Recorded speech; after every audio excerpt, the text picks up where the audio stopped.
Fingers crossed, guys. Hi, y'all, and welcome to Monday Night's All Meta Mode podcast with Gypsy and myself, Amanda Digger DeGaz. No advertisements tonight. We've got none of that jazz going on. We do have special guest Peter Sorrell, and we have Matt Jones. Before we get on with the show, hey Gypsy, how are you? I am good, doing great. How about yourself? I'm doing all right. I apologize to all for the 3-minute delay. The system did not want to connect. I hit live and yeah, it didn't like me. So that's But we're that. on now, and we're going to roll with it, right? Yes, Well, yes. whew, so, how was your week? What did you do? Did you get out and treasure hunt? I did, but not as much. Did a lot of family time the last week and weekend, so I only got out for a short bit. Walked the creek that's near my house, and yeah, that was it. Found some pretty cool marbles and a little doll, and yeah, yeah.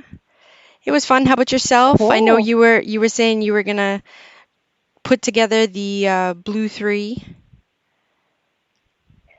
Yeah. So let me start with Tuesday. I drove up to Garrett Manufacturers, and we did a training there on the new, it's White's technology, and they've tweaked it some, did some changes, and so now it's the Garrett 24K Goldmaster 24K, and I got training on it along with KG and Ringy flew in, and we had a lot of fun, got together and got to hang out for a little while and got a training on that new machine, and I'm loving it. I can't wait to take it out and go gold prospecting with that thing, because it was able to pick up a 0.19 gram, practically, a flake of gold almost. So it was amazing how sensitive that DLF machine is. So it operates off of 48 kilohertz. So pretty higher frequency than your normal VOF detectors, and that's why it does so well and so sensitive with the gold. And the guy that trained us had recently been in some of the gold fields over in like South Africa, all kinds of different places. It was really interesting hearing him tell us some of the stories over there and where they were testing this machine. And he was telling us about some of the gold that they were digging out over there. And it was just some amazing training. And I'm really excited about Garrett reintroducing that metal detector, especially because, I get a lot of people that ask me about, gold prospecting and gold metal detecting because of my experience on the Gold Rush show with Freddie Dodge. And so I got a lot of people coming to me, about gold machines, and I was really impressed with that. And I know that you, with your,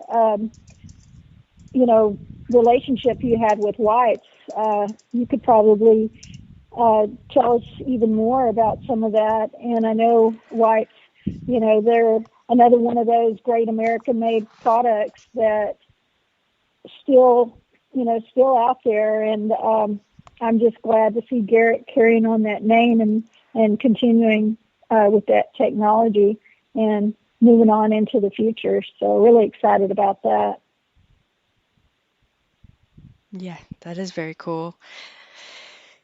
It is, and exciting. And then it is. Then next day after that, I did take a trip to the river to try out my Blue 3 hookah dive system, Nemo. And unfortunately, there was a huge thunderstorm that moved in that wasn't supposed to move in until like 4 or 5 that evening, and it decided to come in around 1 o'clock. So I got my Nemo all set up, ready to dive, and this thunderstorm hit, so I had to leave my stuff there and go take shelter and then wait for the storm. So I waited 2 hours. Finally, I got out there, and I did put my head in the water. It works great. I just didn't get to dive with it because by then, after that big storm moved in, it dumped a ton of mud and sludge in there. And so normally that river is very clear and you can see, everything in there. But unfortunately, I couldn't. It was all muddy and gross. So I only videoed that first part, the setup, and me putting my head in. And other than that, I'll have to try to get out soon and test that out again. But anyway, got out a little today and discovered a new dump. I was with my friend Donna. I'm actually out of town right now. Tomorrow morning, very early, we're filming the very last section of our Beyond Oak Island episode. We're filming in the morning our conference call with the two brothers and Maddie, and I think along with one of their business partners. That they'll be on Oak Island, and we'll be here in Texas, and we're going to film our side, and they're going to film their side of the conference call. So it'll be fun to finally get to meet both of the brothers, because I've only met Marty, and talk with them and get that episode wrapped up. And I look forward to y'all seeing that episode when it comes out, hopefully November, December, somewhere in there. We're not sure of the dates yet, but really excited about that. Oh, that is exciting. Anyway, it is exciting. But that's enough about me. Let's go ahead and introduce, if you want, do the honors and introduce our guest tonight. Yeah, so most of you have heard of Peter Sorrell and Matt Jones before, but let's welcome them back on the show. I know we're 40 days, actually closer to 39 now until DIGSTOCK, so figured we'd welcome them on and see how their summer's been with treasure hunting and get some updates on DIGSTOCK. So welcome, guys. Hi, Matt. Hi, Peter. Thanks for having us Thanks for having us on. Yes, absolutely. All right, for those that are new listening, let's start with Matt. Matt, can you give a brief overview, how long you've been detecting, what type of detecting you do, and treasure hunting, and what machine you might use, and how you met Peter? Yep. So I started somewhere in 1993. I got started from a house that was built sometime before Abraham Lincoln was president. We were remodeling the house. Wow. I was young, but me and my cousin were helping my grandmother remodel the house, doing air quotations here. And we found a tin, a cigar or a cigarette tin, stuffed in the rafters of the house, and it had some Confederate money in it. And ever since then, I was like hooked on history. So, I kind of catered more towards the Civil War aspect of metal detecting. As time went on, I got into colonial. I also looked for shark teeth and arrowheads and big bottles, and scuba dive. And so I try to do, a little bit of everything. And actually, tomorrow, 4 a.m., I'm leaving to go with Nugget Noggin. We're going diving for the next 3 days. So not much metal detecting here, but, for the diving season is still hot and heavy until this hurricane comes, and we're hoping to find some goodies tomorrow. Awesome. Very cool. Wow. Well, good luck with that. Are y'all going to be looking for the shark's teeth or just anything? So we did some overlaying, and we picked out about 6 or 7 colonial landings that we want to hit. Some were ferry crossings, Some were just landing sites. So we're going to go, and no idea how deep the water is, but judging by the river gauges, we haven't had any rain in East North Carolina for a good month. So everything is super low. Visibility should be great. Water temperature is still like 80 degrees. So, it's perfect condition. Got to get it while you can get it. Yep, you got to seize the moment, get out there and hunt. Hopefully the weather will be good for y'all and won't happen like what happened to me on Friday with the thunderstorm. But good luck, and I can't wait to hear all about it at DIGSTOCK, what y'all find, and watch the Absolutely. videos. I'm sure Nugget will be making some videos as well. Very cool. All right. Well, very cool. Well, Matt, thanks for sharing all that with us. Pete, you want to tell us kind of how you got started and go from there? Yeah, I guess we'll make it short and sweet too. I started detecting, about 11 years ago. So I don't have the time that Matt's got in, but kind of like him, I do all kinds of different types of treasure hunting. I don't have my diving certification, but I've always enjoyed history since a young age. And when I was in college, I actually accidentally stumbled onto a metal detecting video and then wasted the rest of my day watching videos and said, I can do that.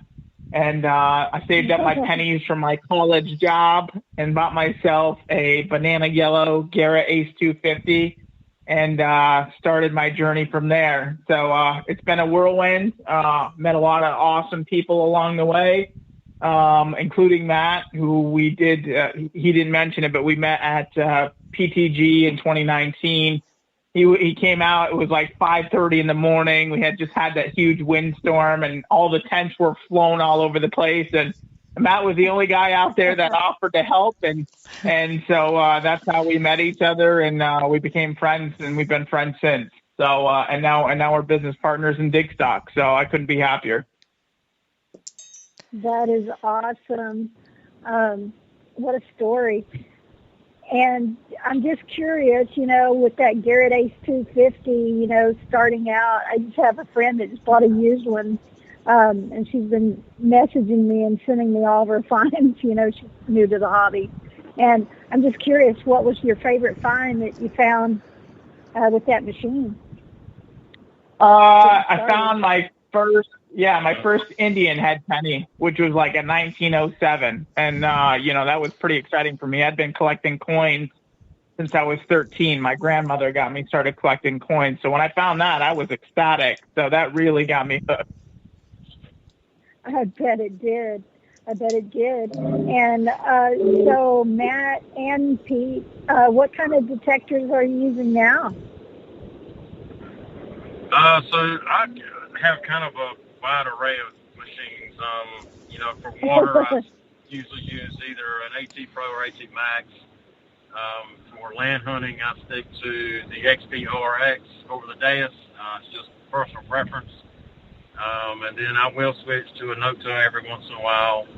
But between those three machines is kind of my forte of picks for, machine-wise. Awesome. And what about you, Pete? Yeah. So I've gotten into a bunch of machines. So I had Garrett's my first couple of years. I had the Ace 250. Then I had an AT Pro, and then I went to England and I experienced an XP Deus for the first time, and decided that was what I wanted to have. And so for the last 6 or 7 years, I've been almost exclusively using a Deus. I was part of XP Team USA for a while. And then I found found another love is the Milan Equinox, which is a great machine. It has its purposes just like any other machine. I kind of like Matt. I have a wide array of machines. I kind of like using. Everyone has a specific purpose. And I just got an Fisher F75, so I'm going to try that out on some places. And it's great to get around and use all those different things. So it really is. And I mean, as an avid detectorist, I know that Amanda can attest to this, that we can't help but have multiple machines. I mean, and multiple coils, that do different things for different types of areas that we detect in. So you can never have too many, I don't think. That's my opinion, though. Agreed. So for our listeners that don't know about DIGSTOCK, do y'all want to go ahead and tell them a little bit more information about DIGSTOCK and the dates on that, and if there's any tickets left? Yeah, so I guess I'll tell them about the dig. I'll tell them about the site. All right. So the dates, first of all, are October 8th to the 11th. So we're coming up pretty quickly on those dates. We're like Gypsy said, I think, or Gypsy or Amanda, I don't know who said it, but we're about 39 to 40 days out at this point. We're down to roughly less than 100 tickets. So we're down on the last stretch here. So if there's anybody thinking about it, now's the time to get on it. We've been selling quite a few lately, and we're going to be on a couple of podcasts over the next couple of weeks that are really going to, once we get on those podcasts, everybody hears about it, and they really get into motion to buy their tickets. So we've got 2,250 acres of prime farmland in upstate New York that's had activity, from Native Americans. The first contact in that area was sometime in the 1600s. There's actually a historic sign at the end of one of our fields, talking about a skirmish between the French and the Indians in 1666. So that goes to show you, the kind of the age of the property and how far it goes back. We're right along Lake Champlain, which is a wonderful, beautiful place, but it's also very historic in the fact that it's been, fought over for over 300 years by the French, the English, the Americans, you name it, they fought over it. And we're right on the shores of that lake, and we have a river flowing right through the middle of the property, and one on the northern edge that were used for commerce and everything. So it's a really cool property. War of 1812 action in the area. We know War of 1812 stuff was found in the area. We know some's going to be found this year. Colonial stuff. A lot of mills and homes and stuff were in the area as well on some of these little rivers and streams. So there's a lot of history, a lot of cool stuff to be found, and, we're really looking forward to it. I am too. Yeah, Amanda and I have been talking about this, forever. So it seems. Since 2019. And, yeah. And, with COVID and everything, I know it's been a really rough year for everybody. And it was extremely rough for us because all we could think about is getting together and going back up to New York to Chazzy and getting to metal detect together again. And we tried to make plans several times and they fell through. And so we're excited to get back up there and see all of our fellow detectorists from all over and up in that area. We're so glad that y'all are putting this together, and it's just amazing get together. DIGSTOCK, it says a lot, the name right there. One of the biggest things in history, with Woodstock, so hey, it's amazing.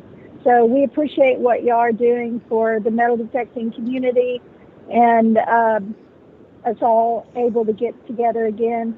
Now, I know Amanda probably has a few questions, and then I'd probably think of a few along the way. And anyone in chat, if you have any questions for Matt and Pete, just pop them in chat, and we'll relay that to them. Unless, I don't know, Pete, if you're in chat, I know Matt's traveling right now. So we can. I'm not on the chat, but anybody can ask a question, and we'll gladly answer as much as we can. Okay, awesome.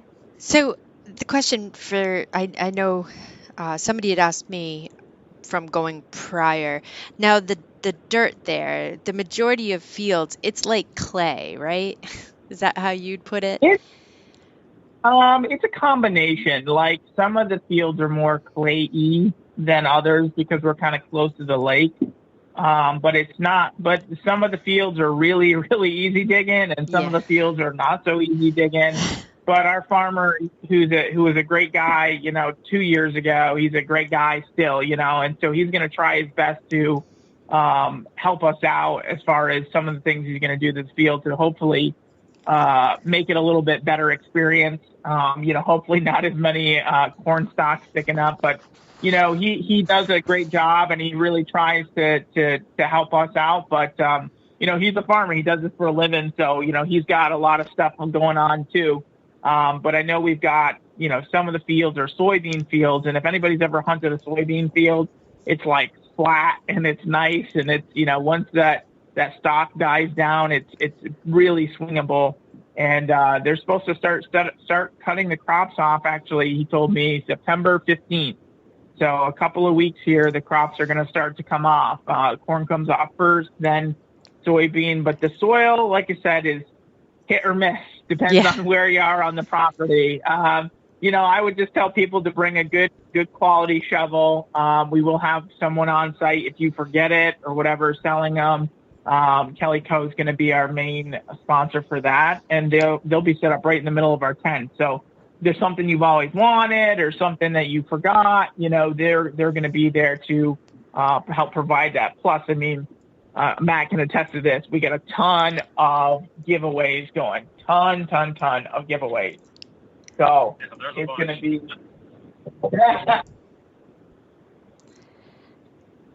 We do have a question in chat. What time is the meet and greet on Friday?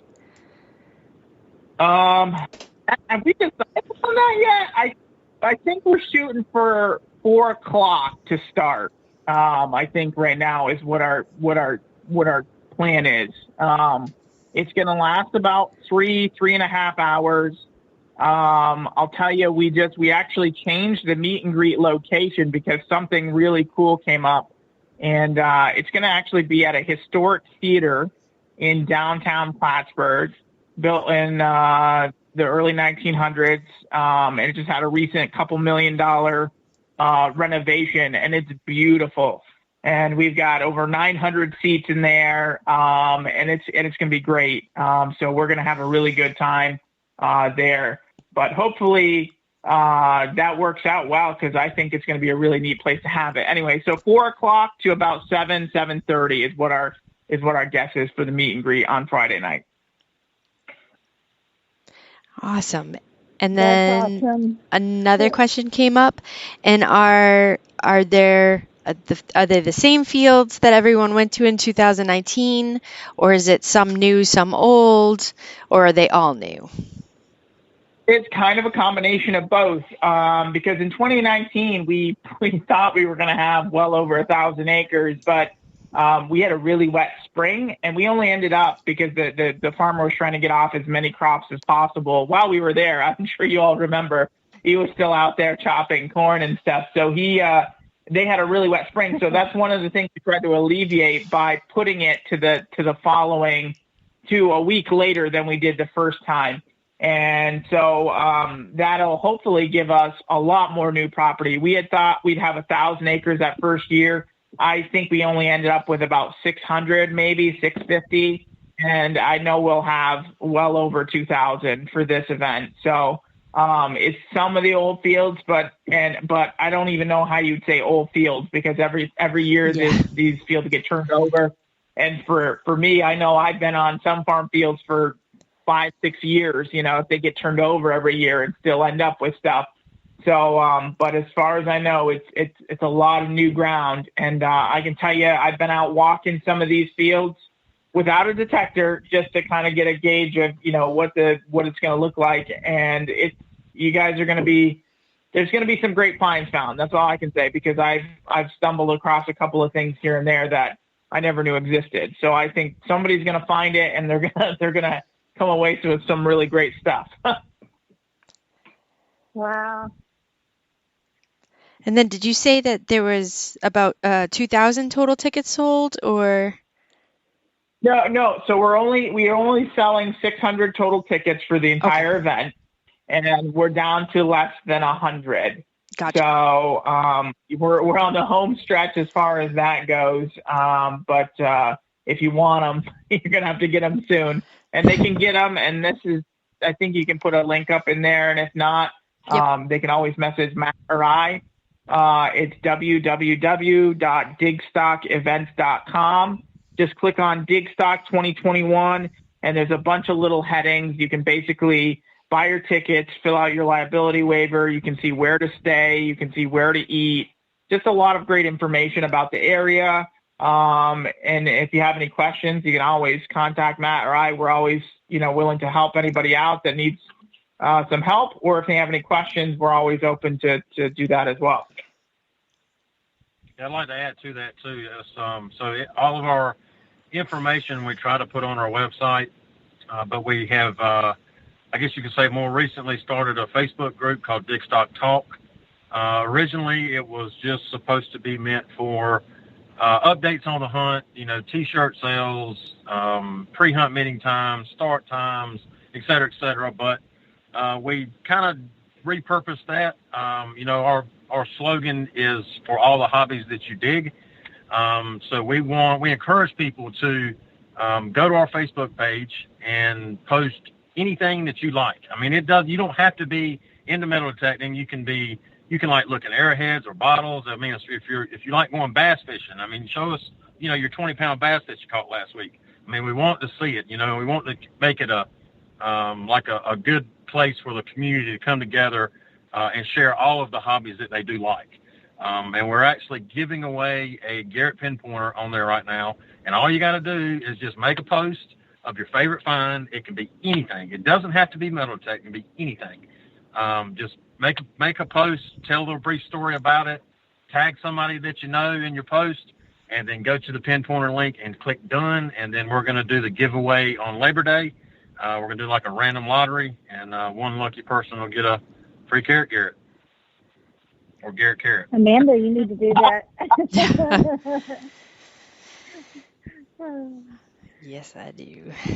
It's good though. I just anybody in chat, I put the DIGSTOCK Talk Facebook group in there, so you can go ahead if you're not part of the group, definitely join. It's already been seeing lots of great things. So I think Matt, you posted a pocket watch, didn't you? I did. I found a pocket watch scuba diving the other day. I was hoping that it would have somebody's initials carved in it because it's really, really fancy. It's got like a dog on one side with a tree and like a badge on the other side. And with Pete's help, he told me that it opened up like 2 or 3 times. So I opened it up hoping it had a name in it. I was going to try to actually return it to the family, but it has nothing in it. It's blank, which is surprising. But actually a guy reached out to me out of Russia that restores antique pocket watches that people dig off of World War II battlefields. And he said that he would love to see that pocket watch tick again, and asked me if I'd be interested in sending it to him to see if he could restore it. I said, absolutely. So, well, hopefully we'll see it tick here in about another 6 months or so. That's awesome. Oh, that is fantastic. So is it silver, gold, brass? It's brass. It was, we opened it up. It had New York Watch Company inside of it with a serial number. And then Pete shot me a website. It was made in 1905. And actually where I found it at was an old bridge. We were hunting around the old pillars where the bridge used to be. So I assumed that it was dropped sometime around that time period, 1910, 1915, somewhere in there. And it's just been there for the last 100 years, sitting right there. Wow, I love it. My friend Zola that I metal detect and dump dig with a lot, she just 2 days ago dug a pocket watch, and she said that out of the dump, and she was going to work on cleaning it up. I'll have to tell her, maybe, Matt, you could send me that guy's information. Sure. Let her know that guy does restoring. She might be interested in doing that. Sure. He Yeah, said very it would be a neat. challenge for him because it's been underwater. So we'll see. Right.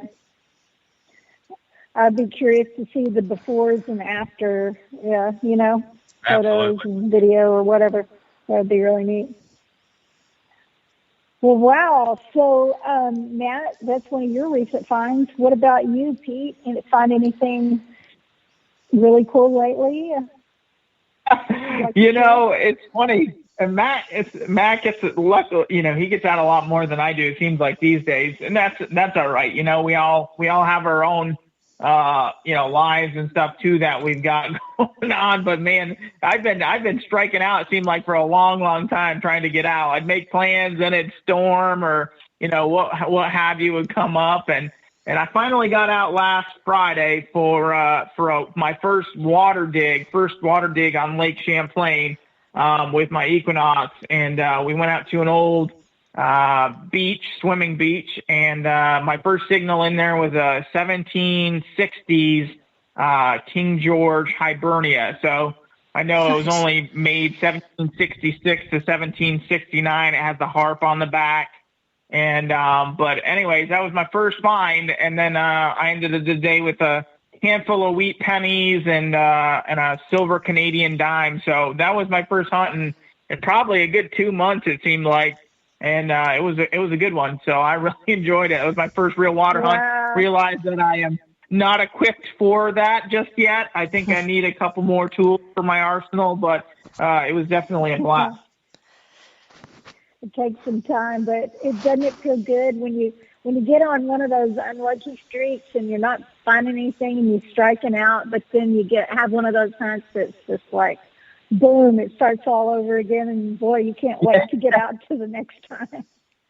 Yeah, it certainly ratchets up the excitement and reminds you why you did it in the first place, and and you get the same thing. You get all those feelings like the first time you found something.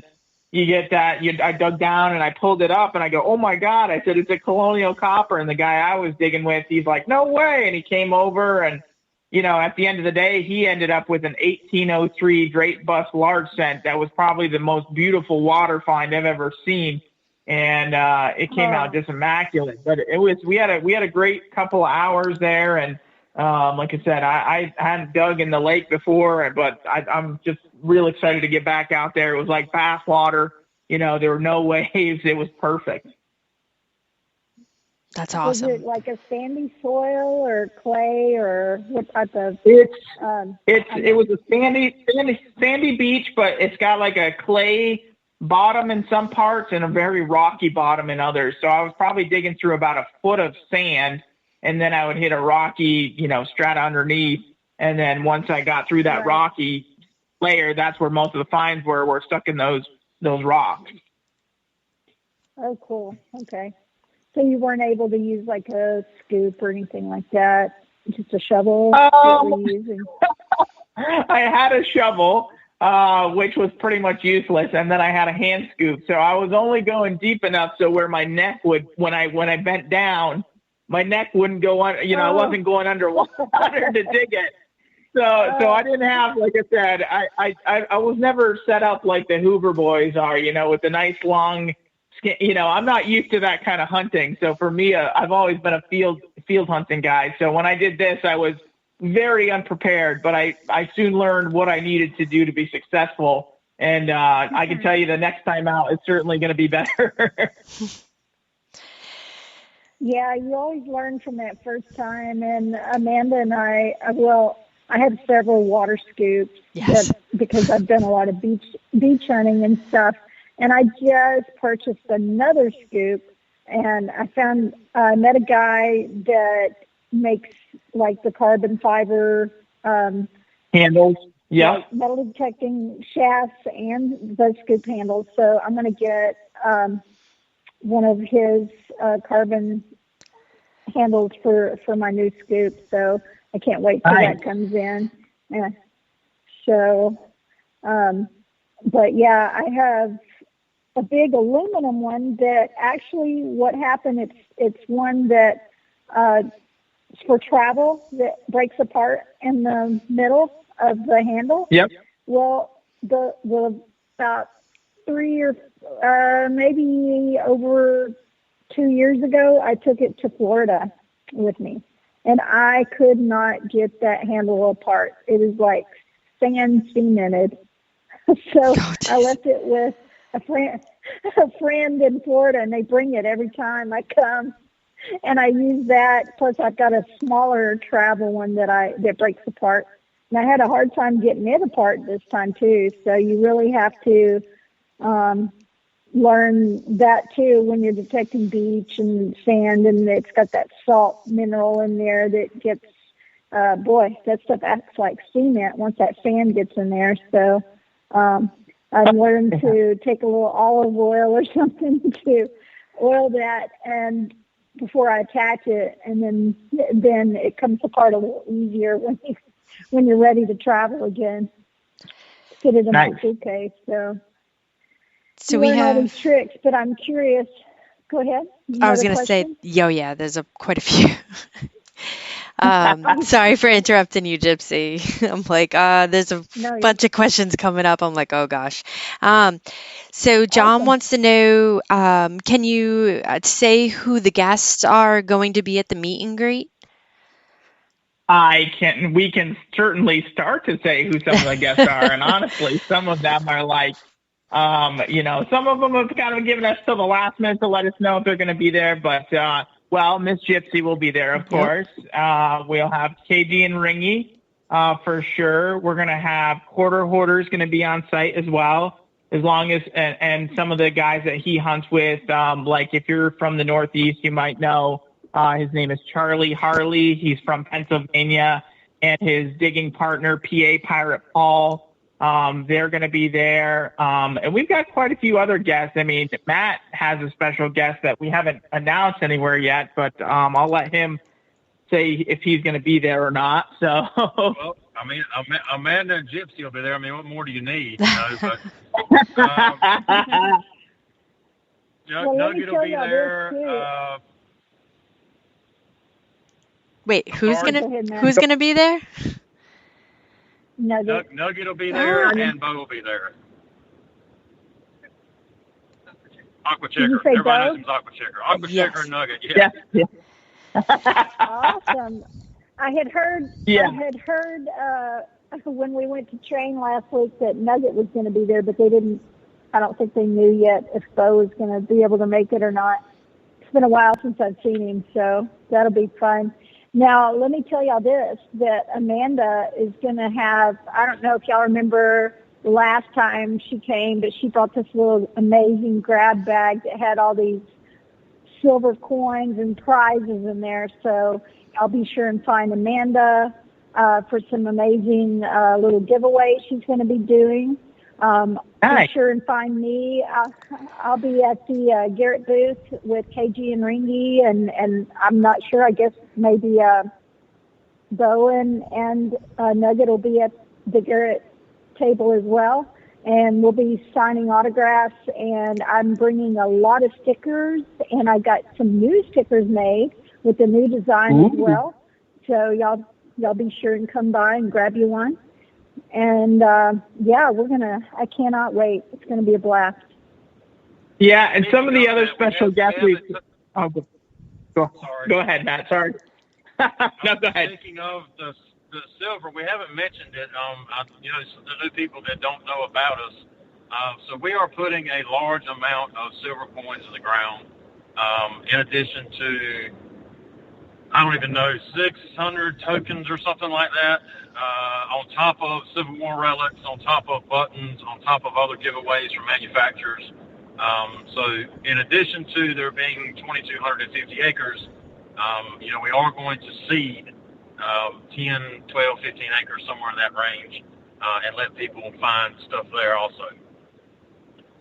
Yeah, that's on Sunday. That's our mega seeded hunt, and then on Saturday, we're actually going to open up the seeded hunt area for a very short amount of time. It's sponsored by Fisher or First Texas Products, and they're going to have special tokens out there for special prizes from First Texas. And then we're going to reseed a bunch of new stuff out there that evening. And then on Sunday, Mind Lab is presenting our big seated hunt on Sunday, and they're going to be having, they're going to have special tokens out there with our logo and their logo on it for special Mind Lab prizes, along with all the other awesome stuff that we got going out there. Like Matt said, we've got relics, Civil War relics, coins, tokens, you name it. We even have we have our own special tokens that can be redeemed. I've got a bunch of 2 reals, some colonial coppers. I've got some War of 1812 relics. Those can be won by some of the tokens that we put into the ground. And it's going to be a really good time. And then, and that's just a, small preview. Knock the Macro is going to be running we have a kids area. They're providing a bunch of the mini and midi hordes and we're going to have a kids area where they can go in and find some cool things. And then on Sunday, after the big seated hunt, XP is going to be doing a speed challenge at their booth where they're going to plant some awesome things in the ground, and you've got like 1 minute to go through the challenge and tell write down what you think it was, and then you can have the opportunity, I think, to win a brand new detector for participating in that. So all the manufacturers are doing some really cool things. We're really happy to have them on board. They've always been so supportive of myself and DIGSTOCK and Matt and all of our guys. And we just can't thank them enough for all the stuff that they've done for us so far. And hopefully we've got a really good working relationship for some future events, because Matt and I have been talking along with our team, and we've got some good things coming up in the future too. And hopefully by late October, maybe by the event, if we're lucky, we might be able to start announcing some things for 2022. So it's going to be a great time. That's awesome. Sounds so exciting. Did you have any more questions, Amanda, or do we have any more questions in the chat? Yes, Tim asked, you went over a little bit of the property, but can you go over the known history of the farm? I know that there's... Well, I don't know. I know that the family that owns it now has owned it for probably 70 years. Prior to that, I'm sure I don't know the history beyond that. It was a father and son that have owned it. And our farmer is a very young fella, probably in his 40s, but a very nice guy. But anyways, on the farm itself, I mean, the whole property over the years, it started out very small, and now the entirety of the farm, which unfortunately we weren't able to get because of certain crops and certain fields, is well over 3,000 acres. So in 2 fields where the river goes right through, there was a small community in the mid 1800s, probably before that, up until about 1930 or 40. There was a small, grouping of little mills and factories and stuff right there called Sucker Town. There were a lot of homes along the river because it was a very big trading area right along Lake Champlain. Native Americans were there. We do know that there was, above the property that we're on, there was a Revolutionary War fortification, and we do know that the troops moved through there because several Revolutionary War buttons have been found in the area in the past.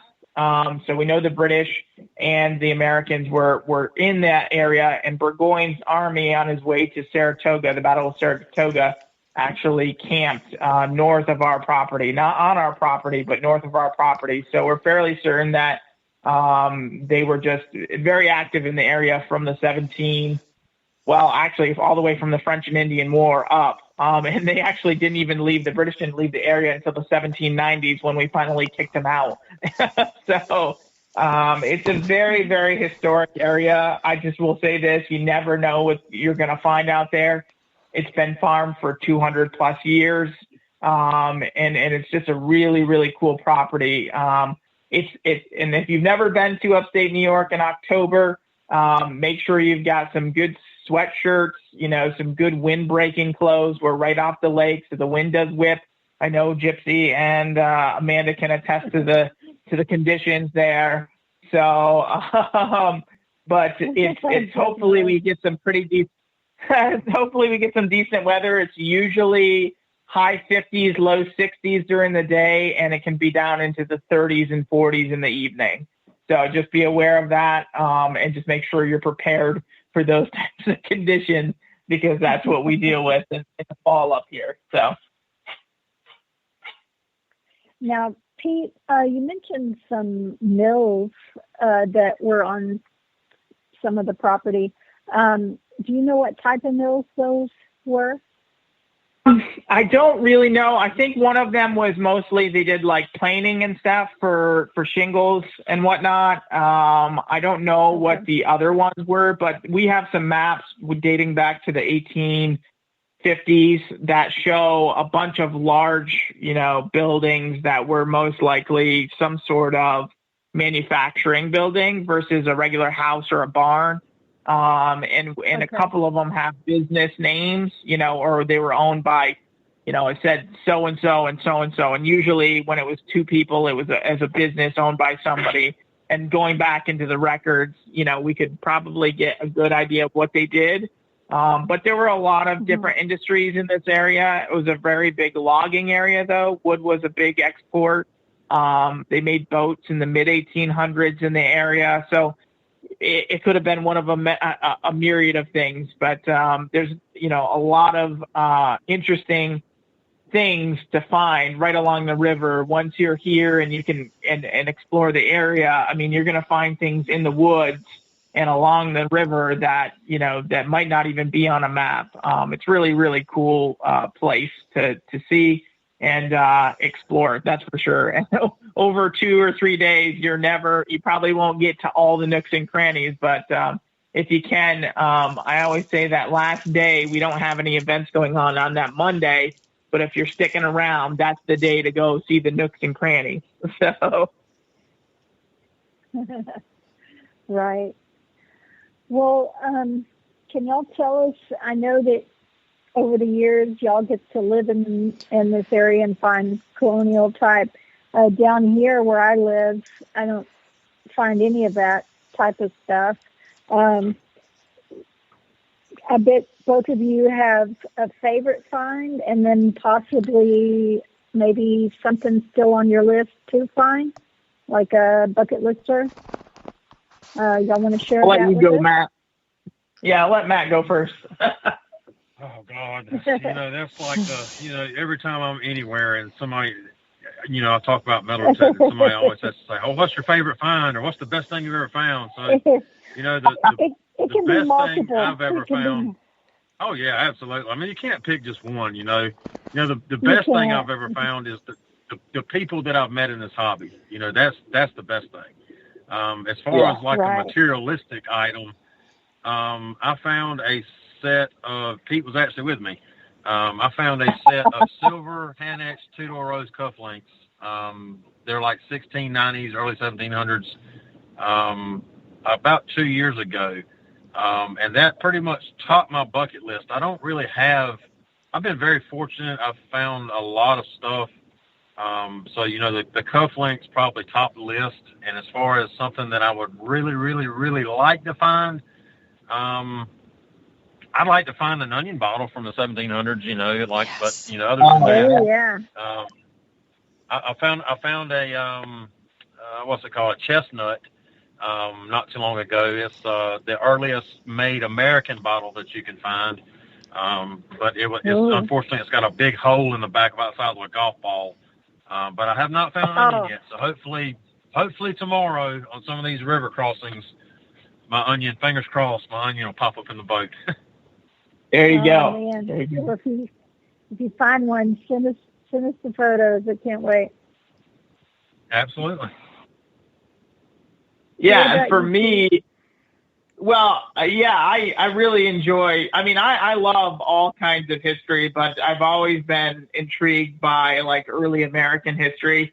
I mean, we are kind of blessed, Amanda can attest, living on the East Coast, you have access to the sites that, folks out west might not, get a chance to go to. So that's one, I just want to say that's one really neat thing about the hunts that we throw. A lot of times they're going to be on the East Coast, but some in the north and some in the south. So you kind of get a little bit of everything. But anyways, my favorite find, and again, I couldn't say it better than Matt, is really the people you meet in this hobby. And I know it sounds corny and you're like, that's not true, but it is. It really is. I have met some incredible people over the years, made lifelong friends, and I cannot tell you how much, great things have happened because of these people that I've met over the years. And many of them will be at this event and have followed us since we began, and will continue to follow us, long after this event, which is a really incredible thing, and a testament to what we do. But that being said, my favorite material thing I guess I ever found was 2 years ago. Yep, in July, I was hunting with two veterans in Rhode Island, who are good friends of mine, and I ended up stumbling upon a 1652 pine tree shilling, which is like the holy grail of American coins, or one of the holy grails of American coins. And just the night before I found it, we were talking about it. How cool would it be? We all dream of it, but we always talk about it, but we never expected it to happen. And the last hole of the day in July, when I was out there, and I had a little limited time, I looked down at my watch and I said, I'll dig this signal, and I'll pop that 1652 pine tree shilling. And that's my favorite find of all time, for sure. And just so you know, I'm not going to bring it to the event. I have a replica, and if somebody wants to see what one looks like, I'll bring that so people can check it out. But it's a very, very cool coin. It almost looks like, if you've ever seen an English hammered coin, it's very similar to that. And it's very, very crude, but it's just a really neat piece of early colonial history here in the United States. And if I were to guess, one thing that's still on my list that you would think I would have found by now, but I haven't, is a GW inaugural bud. So living on the East Coast, we're lucky enough for a lot of people have found them. They're not common, but they're not, super uncommon at this point, but it's still on my list. Pete is the luckiest guy that you will ever see in your entire life. On two occasions now, he's come here and he said, man, I wish I could find me a Confederate button. And he pops an NC sunburst out of the ground. Then the second trip he comes, I've never found a cut pistarine, a cut piece of silver. I take him to a field, and guess what he pulls out of the ground?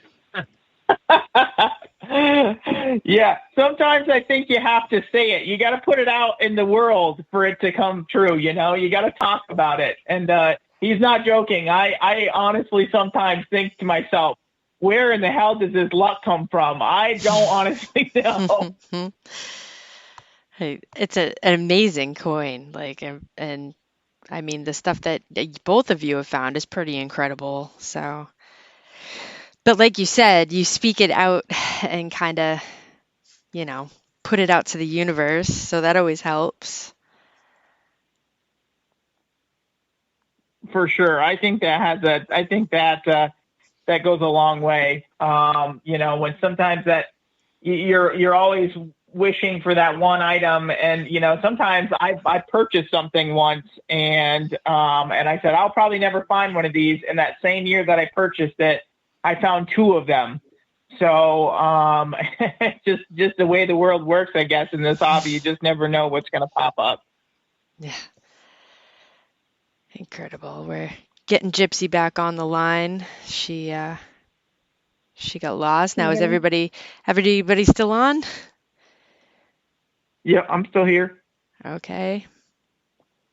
Matt, Awesome. Matt, you still did we there? lose Matt? Yeah, I'm still here. Sorry, I had you on mute. Oh, no. Okay. Okay. All right. Well, it's been fabulous having you guys on, and I can't wait to see you in October. And I booked my flights this last week. Amanda and I are planning on getting together beforehand and doing some digging, and can't wait. And I can't wait to see y'all, and can't wait to see all of our friends from all over and reconnect. So it's so exciting. Yeah, we just a quick guys. thing. Yeah, we're looking forward to seeing y'all. We've got right now, I think we've sold tickets. We were just going through them the other night. 37 or 38 different states will be represented right now, as of right now. So that's a pretty incredible feat, and we very much appreciate everybody's support. And like I said, if you want them tickets, you got to get them soon. We're less than 100, and usually the last month leading up to it is when everybody wants to get in. Yes, yeah. Right. All right.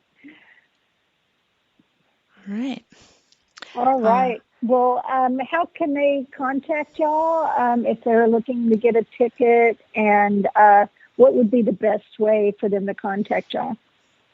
Well, if they're on Facebook, Matt and I are both active in the DIGSTOCK talk group. If it directly relates to the event, you can actually ask your question right in there, and myself or Matt or one of our other admins will give an answer right on there. And that's what DIGSTOCK talk was meant to be, but it turned into something really cool, and we really like that. But we're also going to give most of the information about the event right up in that group. So if they have a direct question and they're on there, Matt and I are also both on Instagram. He's Swamp Critter, and DIGSTOCK Events has a Instagram page, and we've, some people who don't have Facebook might have Instagram. We also can be messaged through there. And then on our website, there's a about us kind of page, and you can actually ask any questions. Our email addresses are right up there. Feel free to give us an email. There's a phone number there. Feel free to give us a call. We're always happy to help out and do our best to answer any questions you have and get you all set up for a really cool adventure at one of our events. All right. And remind our listeners, it's just www.digstock.com. DIGSTOCK Events. No, DIGSTOCK, www.digstockevents.com. Yep. And you should pop up in it, and it should say, "Are you ready for your next adventure?" I think is what our tagline is on the page. So if you show up there, you'll know you're in the right place. Awesome. Anything else, Amanda? Nope, I don't see any other questions right now in chat, and I think we're good. All right. Well, thanks again, guys, for joining us thank tonight. you. Y'all have anything else before we jump off here? I'm good. Looking forward to seeing everybody there. Yep, for sure. All right. Take care, everybody. Right. Have a great night. Again. Y'all have a great night, and we look forward to seeing you next week. Talk to you then. Sounds good. Good night, all. Good night, all.